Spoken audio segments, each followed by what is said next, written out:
Assalamualaikum warahmatullahi wabarakatuh. Sebelumnya perkenalkan nama saya Noni Nabila Tunufus dengan di belakang 087. Saya dari kelas 5A dengan mata kuliah Pemerintah Desa dan juga dengan dosen pengampu saya, Ibu Santi Kartika Dewi. Nah, di sini saya membawakan judul terkait dengan tugas saya yaitu membangun kemandirian desa melalui partisipasi dan juga tata kelola yang inklusif, dan di sini menganalisis adanya kasus di Desa Ponggok, di mana memilih Desa Ponggok karena fokusnya itu melihat adanya keberhasilan desa tersebut karena telah menjadi adanya kemandirian terhadap ekonomi. Jadi mereka bisa mengelolakan wisata mereka, wisata dari air tersebut, di mana bisa menjadi para wisata, dan hal ini adanya kemandirian desa. Karena hal itu akan dibahas setelah ini.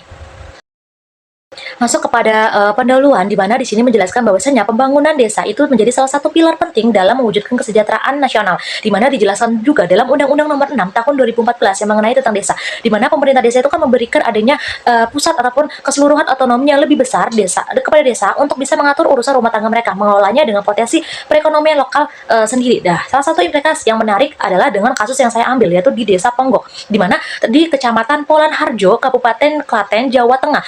Di sini tuh melalui adanya BUMDes Tirta Mandiri yang dikenal berhasil dalam mengubah sumber daya menjadi daya tarik wisata bagi masyarakat yang lainnya, dan juga menjadi sumber ekonomi masyarakat yang disebut sebagai wisata Umbul Ponggok. Nah, karena sebelum pada tahun 2000-an itu kondisi di Desa Ponggok itu sangat lemah, maka adanya inovasi dari masyarakat mengenai adanya pengembangan wisata umbu tersebut, makanya hal ini ada lonjakan ekonomi dengan meningkat di ekonomi desa tersebut yang signifikan. Komunitas dan juga prinsip menjadi keberlanjutan, dan juga adanya pemberdayakan ekonomi lokal sampai saat ini menjadi pesat.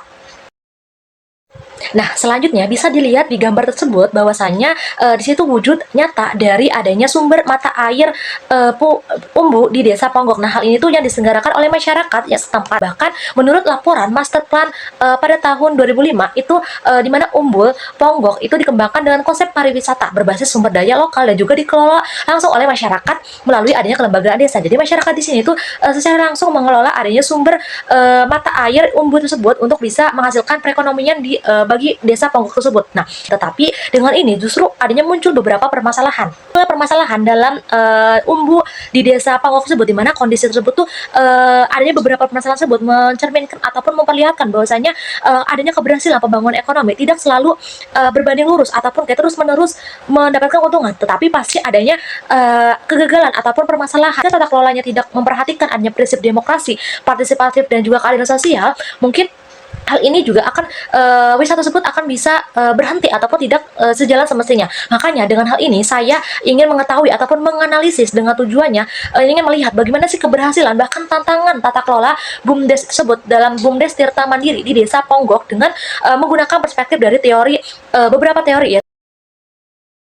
Nah, selanjutnya masuk kepada kerangka teori, di mana untuk bisa menganalisis dan juga melihat apakah suatu ini keberhasilan dan sesuai dengan partisipasi masyarakat ataupun demokrasi lokal, masuk kepada teori yang pertama, teori demokrasi dan juga tata kelola partisipatif dari Sutara Eko. Nah, di sini di mana Eko ini menegaskan bahwasanya ada konsep local self governing. Konsep tersebut itu menegaskan bahwasanya masyarakat ataupun arena politik sosial yang dinamis, di mana masyarakat itu mempunyai ruang ataupun tempat untuk adanya keberhasilan desa tersebut, dengan di mana mereka bisa mengelola sendiri tanpa harus ada interferensi dari pemerintah. Jika dikaitkan dengan kasus Desa Ponggok, teori ini sangat relevan karena melihat bahwasanya Desa Ponggok ini sangat mandiri, mereka bisa mengelola sumber daya yang mereka miliki kan. Selanjutnya masuk pada teori yang kedua, di mana teori pelembagaan demokrasi dan juga musyawarah desa itu dari Abdul Rojaki dan juga Yulianto. Nah, dari teori yang kedua ini mereka itu menjelaskan dengan pelembagaan demokrasi dan juga partisipasi warga di desa, yang dimana mereka tuh harus bisa mempunyai mekanisme bermusyawarah dalam suatu pengambilan keputusan, dalam melakukan gotong royong secara bersama-sama, dan juga masyarakat keseluruhan itu ikut serta dalam pengambilan keputusan yang terkait dengan desanya. Nah, Desa Ponggok yang kasus saya ini, di mana keberhasilan dari BUMDes ini Tirta Mandiri juga tidak lepas dari adanya musyawarah. Pasti mereka juga akan melibatkan masyarakat dalam proses wisata umbu dari mata air tersebut. Nah, masuk kepada teori yang ketiga. Nah, teori ketiga itu menjadikan penguat perspektif saya untuk mengambil dengan melihat bagaimana sih kasus tersebut, di mana saya mengambil dari Institut Riset Empowerment, di mana di Yogyakarta, dengan judul bukunya itu Desa sebagai situs baru demokrasi lokal. Nah, dengan hal ini terlihat dari masyarakat di situ menjadi ruang di mana warga itu dapat memberikan otonomi dari politik, sosial, ekonomi secara langsung. Nah, dalam kasus dari Ponggok tersebut, teori ini tuh mempertegas adanya bahwa praktik inovatif dari BUMDes yang diselenggarakan oleh Tirta Mandiri kepada masyarakat, dimanfaatkan oleh masyarakat juga. Hal ini tuh memperlihatkan bahwasanya munculnya bentuk baru demokrasi lokal yang produktif, Nah, selanjutnya masuk kepada analisis inovasi pemerintahan desa dan kemandirian ekonomi lokal. Nah, BUMDes Tirta Mandiri yang ada di desa Ponggok ini tuh menjadikan suatu alat utama bagi pemerintah desa untuk bisa mengelola potensi lokal yang mereka miliki secara kolektif. Di sini juga ada beberapa pendapat yang selaras, makanya di sini saya menggunakan tabel tersebut di samping masuk kepada aspek nih di aspek di sini tuh ada inovasi di sini inovasi dan keberhasilan pemerintahan desa. Nah, analisisnya dalam teori dalam kasus yang digunakan di sini di desa Pokok tersebut di mana inovasi ini mengubah aset lokal mata air yaitu umbu menjadi destinasi wisata. Adanya inovasi kan berarti kan mereka mengubah tersebut menjadikan bermanfaat bagi masyarakat. Nah, manfaatnya yaitu di mana bisa meningkatkan adanya perekonomian dari desa Pokok bagi masyarakat. Selanjutnya yang kedua itu dari aspek peran partisipatif dan juga demokrasi desa. Nah, dalam teori Sutoro Eko di mana ia menekankan bahwasanya musyawarah ya, partisipasi masyarakat dalam kasus itu sangat penting, apalagi dalam dikaitkan dengan kasus Tonggok tersebut. Di sini tuh menjadikan adanya partisipasi menjadikan pertanyaan bagi saya menanyakan sejauh mana sih masyarakat partisipatif itu dikaitkan ataupun diajak, terus juga warga biasa, non elit, UMKM lokal, kelompok tersebut tuh sejauh mana mereka diajak. Lanjut kepada aspek kelembagaan Musdes dalam pengawasan lokal. Nah, di sini tuh masuk kepada teori dari Abdul Rozaki dan Yulianto. Ia menekankan bahwasanya penting musyawarah daerah Musdes ataupun musyawarah desa, maksudnya Musdes, di mana sebagai forum legitimasi dan juga pengawasan warga dalam di desa Ponggok tersebut. Di terakhir itu dari aspek tata kelola, keberlanjutan dan juga keadilan sosial. Nah, ini tuh masuk kepada Institut Research Government di mana dari Yogyakarta itu melihat sebagai situs dari demokrasi baru dari lokal yang dalam desa Ponggok di mana ada tantangan perubahan iklim lingkungan terhadap debit mata air. Nah, itu kan menjadi sebuah tantangan. Nah, di sini ternyata ada ketidakmerataan manfaat UKM di mana menunjukkan bahwasanya model tata kelola saat ini tuh perlu diperkuat lagi agar tidak hanya fokus pada profitnya saja tapi ataupun kunjungannya, tapi juga harus melihat dengan adanya kondisi sosial, kondisi sekitar mereka. Masuk kepada tantangan tata kelola dan keberlanjutan lingkungan. Nah, dari beberapa tantangan yang dijelaskan di PP tersebut, pada intinya di sini tuh fenomena ini menunjukkan meskipun desa Ponggok itu berhasil secara ekonomi, tata kelola lingkungan masih lemah. Kenapa? Karena menurut dari Abdul Rozaki dan juga Yulianto pada tahun 2017 itu menjelaskan bahwasanya adanya problem seperti muncul karena lemahnya musyawarah desa, forum deliberatif. Kasus Ponggok ini juga adanya dilihat dari Matroplan Pariwisata masih bersifat itu top on down. Sedangkan dari Institut Riset Empowerment Yogyakarta itu menilai bahwasanya desa itu seharusnya mengintegrasikan dari prinsip good governance,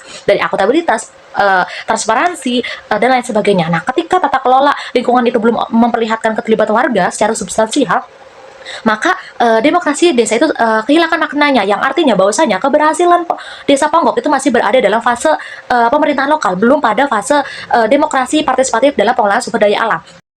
Masuk kepada refleksi pada pembahasan ini, di mana saya mengambilkan suatu pelajaran penting bahwasanya suatu keberhasilan pemerintah desa itu tidak hanya diukur pada capaian ekonominya saja, tapi juga dilihat dari sejauh mana sih mereka melibatkan masyarakat dalam pengambilan keputusan tersebut, bagaimana mereka bisa memberikan setara ataupun keadilan bagi masyarakat dalam pengambilan. Masyarakat harus bisa ikut serta dalam suatu keputusan kebijakan yang diberikan ataupun harus bisa mengelola manfaat dari sumber daya yang mereka miliki.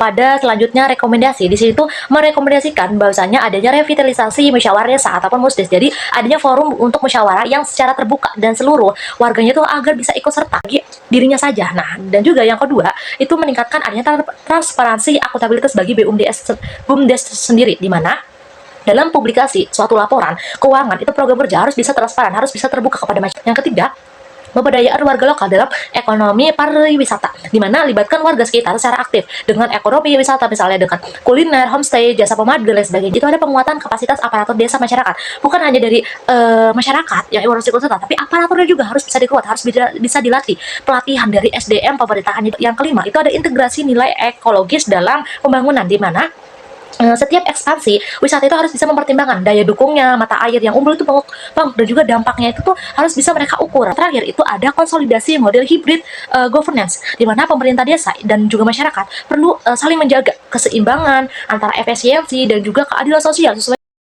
Masuk kepada tahap terakhir, yaitu ada pada kesimpulan. Di sini tuh memperlihatkan bahwasanya kasus desa Ponggok itu menunjukkan bahwa tata kelola pemerintahan desa yang inovatif untuk bisa ataupun tidak terlepas dari penerapan prinsip partisipatif. Serta demikian, hubungan antara teori dan juga praktik itu memperlihatkan adanya dua sisi yang saling melengkapi. Teori memberikan pedoman mengenai bagaimana sih demokrasi partisipatif seharusnya berjalan, lalu sementara praktik dari desa Ponggok itu menunjukkan bahwa teori tersebut bisa diterapkan secara nyata, meskipun tetap menghadapi berbagai tantangan dari desa tersebut. Nah, mungkin itu saja yang dapat saya sampaikan mengenai kasus dari desa wisata umbul di desa Ponggok.